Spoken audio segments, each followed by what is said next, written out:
N'hésitez pas à liker la vidéo si elle vous plaît et si vous êtes nouveau sur la chaîne, n'oubliez pas de vous abonner et d'activer la notification pour ne rater aucune de nos prochaines vidéos. Allez, on commence. Bonjour à tous, vous tous qui nous suivez dans la francophonie, là où vous êtes. Nous vous présentons une nouvelle vidéo. C'est un rêve qui vient d'une sœur en France et nous allons pas tarder. Simplement écouter jusqu'au bout de la vidéo et aussi partager la vidéo. C'est surtout pour les croyants, mais partagez à qui veut, afin que ceux qui ne sont pas croyants puissent savoir aussi que ces choses peuvent arriver, et le jour qu'ils arriveront, peut-être ils pourront croire, parce que les choses annoncées à l'avance permettent aussi, lorsque les événements arrivent, à faire un tilt que certaines personnes ont besoin de voir. La prophétie ou bien les rêves sont utiles et sont pour amener les gens à Dieu. Le rôle est bien sûr pour affermir l'Église, mais aussi pour compléter l'Église, c'est-à-dire permettre à tout le monde de rentrer et connaître Dieu. Donc, écoutez jusqu'au bout, prenez note s'il faut, et allons dans la vidéo. Bonjour bien-aimés frères en Christ. À la suite du partage de la sœur Jennifer Mallet le 21 janvier, qui m'a fortement édifié, j'ai été moi-même encouragé à vous partager ce rêve que j'ai reçu le vendredi 20 janvier durant la nuit.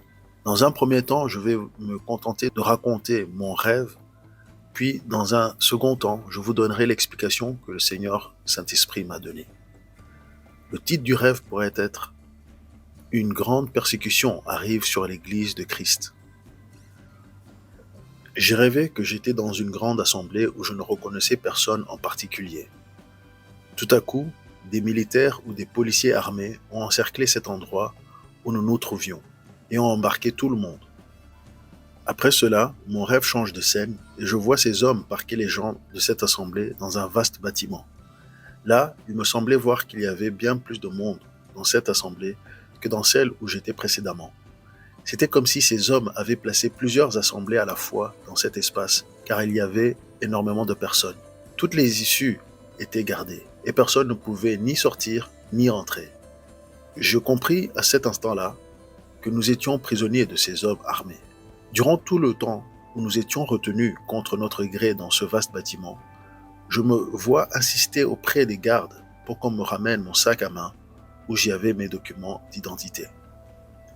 Au bout d'un moment, une dame se leva du milieu de cette assemblée et entonna un cantique chrétien. Je ne me souviens pas des paroles. Puis, elle se faufila à la vue des gardes sans qu'on la retienne, comme si elle était invisible. Quelques instants plus tard, elle me ramena mon sac à main avec des documents d'identité, un passeport et une carte d'identité. Et c'est ici que s'arrête mon rêve. Deuxièmement, voici l'explication donnée par le Seigneur, l'Esprit. Le Seigneur m'a dit que l'assemblée où j'étais est une église. Et ces hommes armés représentent des hommes que l'ennemi va utiliser pour persécuter son église. Le Seigneur dit qu'une grande persécution va tomber sur son église et qu'il la permettra afin de séparer ceux et celles qui sont véritablement à lui du reste du troupeau. Il m'a dit que c'est pour cette raison que dans le rêve, j'ai voulu absolument garder mon identité, ici symbolisée par les documents laissés dans l'église où nous avions été embarqués. Le Seigneur m'a demandé, « As-tu remarqué que personne d'autre à part toi n'a réclamé son document d'identité laissé derrière dans cette église ?» J'ai répondu oui, mais je ne comprenais pas pourquoi. Le Seigneur m'a répondu que c'est parce que je voulais que ces hommes puissent associer mon identité à la sienne, donc à son église, mais que les autres n'ont pas réclamé leur document d'identité, car ils s'apprêtaient à le renier pour échapper à cette prison où nous étions. Il m'a clairement dit qu'il y aura deux groupes bien distincts de chrétiens pendant cette persécution, et que ceci arrivera afin qu'il fût manifeste que tous ne sont pas ses brebis. Le premier groupe de chrétiens, c'est le groupe de chrétiens qui vont demeurer fermes en lui malgré la persécution. Pour ces chrétiens-là, tout comme Paul et Silas, qui l'ont point renié quand on les a jetés en prison à cause de son nom et de sa parole, le Seigneur dit qu'il ébranlera les fondements de leur prison et rompra leurs liens. Voir Acte 16, versets 25 à 26.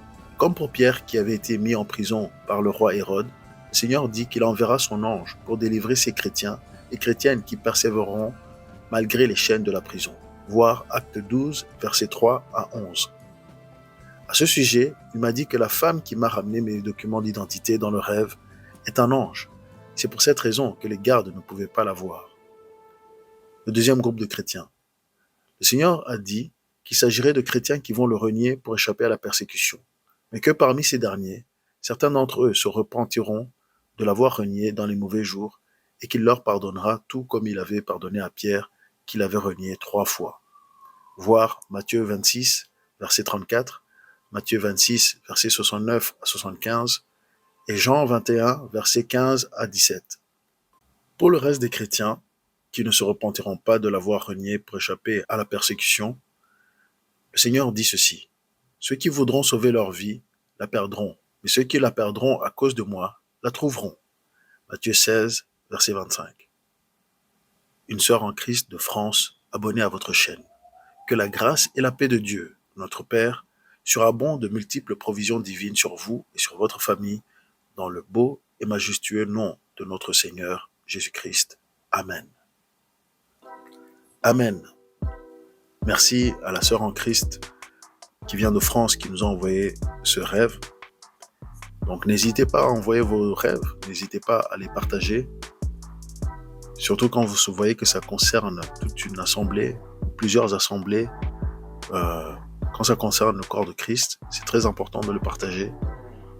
Ça nous permet de voir, avoir une vue d'ensemble. La Bible dit que les choses cachées appartiennent à Dieu, mais les choses révélées appartiennent aux hommes et à leur descendance.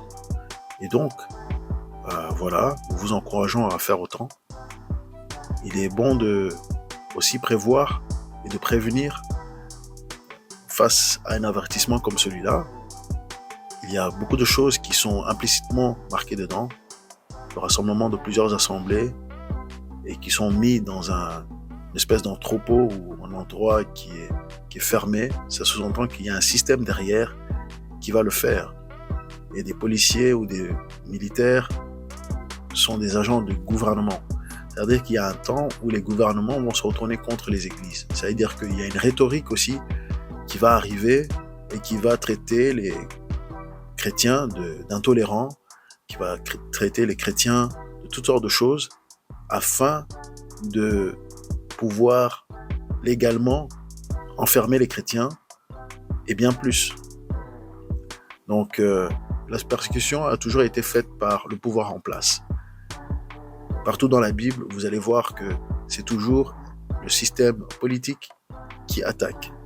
Les religieux peuvent attaquer théologiquement, mais ils n'ont aucun pouvoir légal pour attaquer le corps des chrétiens ou le corps de Christ.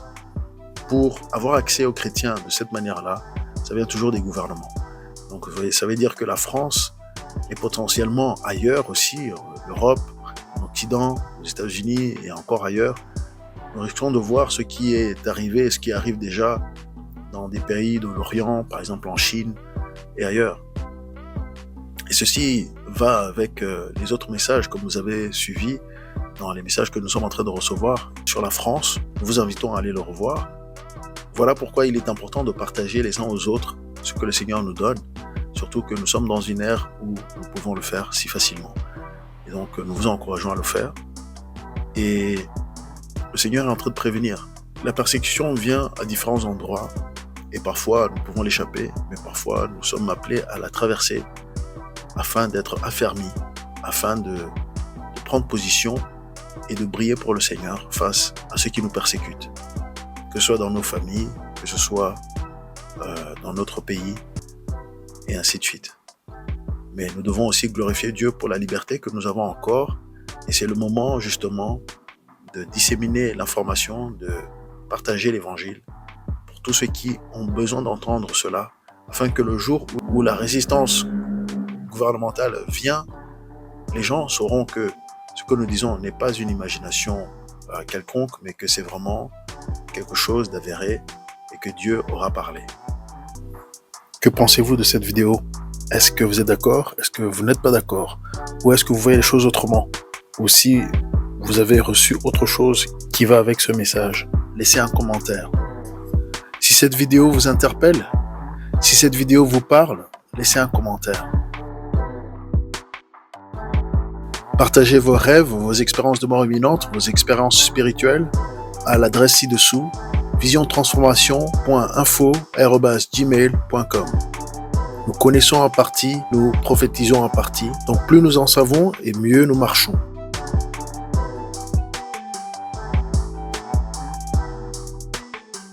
Vous pouvez désormais soutenir la chaîne via PayPal ou en nous achetant un café. Les détails sont dans la description.